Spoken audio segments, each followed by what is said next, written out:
আসসালামু আলাইকুম প্রিয় এইচএসসি 27 শিক্ষার্থীবৃন্দ, আশা করি তোমরা সবাই ভালো আছো। শুধু ইউটিউব দেখে কি ভালো রেজাল্ট করা সম্ভব? এই প্রশ্নটা প্রায় প্রতিদিনই আমাকে অনেক শিক্ষার্থী করে থাকে। আবার কেউ বলে, স্যার আমি কোচিং করি না, শুধু ইউটিউব দেখি। আবার কেউ বলে, আমি ইউটিউব দেখি কিন্তু আমার কিছুই মনে থাকে না। আসল সত্যটা কি? আজকের ভিডিওতে আমি বলবো ইউটিউব দেখে পড়াশোনা করলে কি কি সুবিধা পাওয়া যায়। মাত্র 310 টাকায় যারা এখনো আমাদের এইচএসসি 27 টার্গেটে প্লাস কোর্সে যুক্ত হওনি, খুবই দ্রুত করো, কারণ আমাদের কোর্সে যুক্ত হলেই পেয়ে যাচ্ছ সকল সাবজেক্টের সাজেশন সকল গ্রুপের পিডিএফ আকারে, বিগত বছরগুলোর বোর্ড এমসিকিউ উত্তর সহ পিডিএফ আকারে, প্রত্যেকটা সাবজেক্টের প্রত্যেকটা চ্যাপ্টারের চ্যাপ্টার ওয়াইজ অ্যানালাইসিস করা জ্ঞানমূলক অনুধাবনমূলক প্রশ্ন উত্তরের পিডিএফ, অভিজ্ঞ শিক্ষক দ্বারা তৈরিকৃত আইসিটি সাবজেক্টের দুর্দান্ত সব রেকর্ডেড ক্লাস, গ্রামার অংশে শর্টকাট টেকনিক ও দুর্দান্ত সব রেকর্ডেড ক্লাস, লিখিত অংশে শর্টকাট টেকনিক, পড়াশোনার রুটিন, এ প্লাস গাইডলাইন এবং এইচএসসি 27 পরীক্ষা পর্যন্ত ফুল সাপোর্ট থাকছে আমাদের এই 310 টাকার কোর্সে। আমাদের কোর্সে যুক্ত হতে 310 টাকা কোর্স ফি পাঠিয়ে ভিডিওতে দেওয়া নম্বরে হোয়াটসঅ্যাপে যোগাযোগ করো, সাথে তোমাকে ফেসবুক প্রাইভেট গ্রুপে যুক্ত করে নিব। তখন থেকে শুরু হবে তোমার এ প্লাস প্রস্তুতি। কোথায় ভুল হয় আর কিভাবে ইউটিউবকে সঠিকভাবে ব্যবহার করলে তোমার এইচএসসি পরীক্ষায় দারুণ একটি রেজাল্ট করতে পারবে। প্রথমে একটি কথা বলে নিই, ইউটিউব কিন্তু কোনো ম্যাজিক নয়। অনেকেই মনে করে প্রতিদিন 5 থেকে 6 ঘন্টা ইউটিউব দেখলে আমার প্রস্তুতি অনেক ভালো হবে। এটা কিন্তু আসলেই সঠিক নয়। ভিডিও দেখা মানেই কিন্তু পড়াশোনা নয়। যদি ভিডিও দেখে খাতা না খোলো, নিজের প্রশ্ন না সমাধান করো, নোট না লেখো, তাহলে ভিডিওটি শুধুই মাত্র তোমার বিনোদনের কাজে আসবে, তাছাড়া তোমার পড়ালেখার কাজে আর আসবে না। ইউটিউবের সবচেয়ে বড় সুবিধা কি জানো?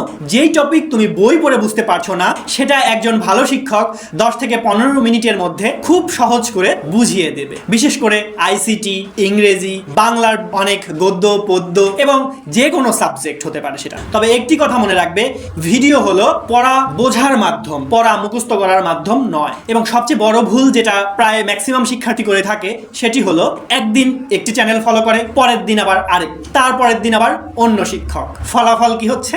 একই অধ্যায় 3 বার দেখা হলো, কিন্তু একটি অধ্যায়ও শেষ করা আর হলো না। তাই শুরুতেই 1 থেকে 2 জন বিশ্বস্ত শিক্ষকের ক্লাস অনুসরণ করো, বা তোমার যে শিক্ষকের ক্লাস খুব ভালো লাগে, যার পড়ানোর স্টাইল তোমার মনে ধরে যাবে, তার ক্লাসগুলো তুমি নিয়মিত করবে। শিক্ষক বদলাতে বদলাতে সময় নষ্ট করবে না। ভিডিও দেখার সঙ্গে সঙ্গে কি কি করতে হবে? প্রতিটি ক্লাস শেষ হওয়ার পর 4টি কাজ করবে। প্রথম কাজ, বই খুলে ওই টপিকটি আবার পড়বে। দ্বিতীয় কাজ, নিজের ভাষায় ছোট ছোট করে নোট লিখবে। তৃতীয় কাজ, অন্তত 10 থেকে 15টি এমসিকিউ সমাধান করবে। চতুর্থ কাজ, সম্ভব হলে 2টি, না হলে 1টি সৃজনশীল লিখে লিখে প্র্যাকটিস করবে। আর এই 4টি কাজ যদি তুমি না করো, তাহলে ওই ভিডিওর অর্ধেক তুমি ভুলে যাবে। শুধু প্যাসিভ ভিউয়ার হয়ে থেকো না। অনেক শিক্ষার্থী 3 ঘন্টা ভিডিও দেখে, কিন্তু ভিডিও শেষে তাকে জিজ্ঞেস করলে সে কিছুই বলতে পারে না, কারণ তারা শুধু দেখেছে, শেখেনি। ভিডিও দেখার সময় পজ করো, গুরুত্বপূর্ণ অংশ লিখে রাখো, নিজে উত্তর দেওয়ার চেষ্টা করো, তারপর আবার ভিডিও চালু করো। তার মানে ভিডিওটিতে যখন একটি টপিক নিয়ে আলোচনা করা হবে, সেই টপিকটি আলোচনা শেষে ভিডিওটি পজ করে রাখবে। পজ করে রাখার পরে সেই টপিকের উপর তুমি নিজেকে প্রশ্ন করবে, সেই টপিকের গুরুত্বপূর্ণ অংশ লিখে রাখবে এবং নিজে নিজে সে প্রশ্নগুলোর উত্তর দেওয়ার চেষ্টা করবে। এইভাবে যদি তুমি পড়ো, তাহলে তোমার শেখাটা খুবই কার্যকর হবে। এখন কথা হলো, ইউটিউব কি কোচিং এর বিকল্প?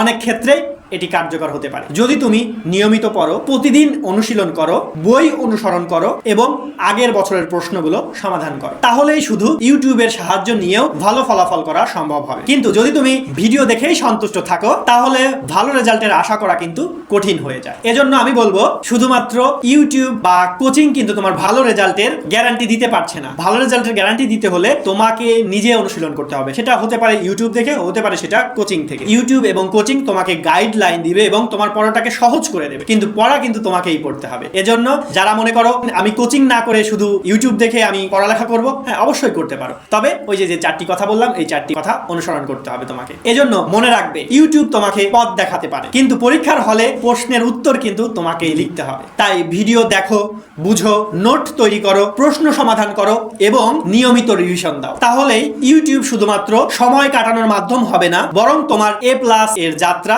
আরো শক্তিশালী করে তুলবে। তো প্রিয় শিক্ষার্থীবৃন্দ, আমি তোমাদেরকে কিন্তু বলেছি ইউটিউবকে কিভাবে তুমি কাজে লাগিয়ে ভালো রেজাল্ট করতে পারবে। এজন্য তোমরা চেষ্টা করবে, যদি তুমি কোচিং না করে থাকো, শুধু ইউটিউব দেখে ক্লাস করতে চাও, আমি যে কথাগুলো এই ভিডিওতে বলেছি সেই কথাগুলো মেনে চলার চেষ্টা করবে। ইনশাল্লাহ তোমার রেজাল্ট ভালো হবে। তো প্রিয় শিক্ষার্থীবৃন্দ, আজকের ভিডিও এ পর্যন্তই। ভালো থাকবে, সুস্থ থাকবে, আমাদের জন্য দোয়া করবে। আল্লাহ হাফেজ, আসসালামু আলাইকুম।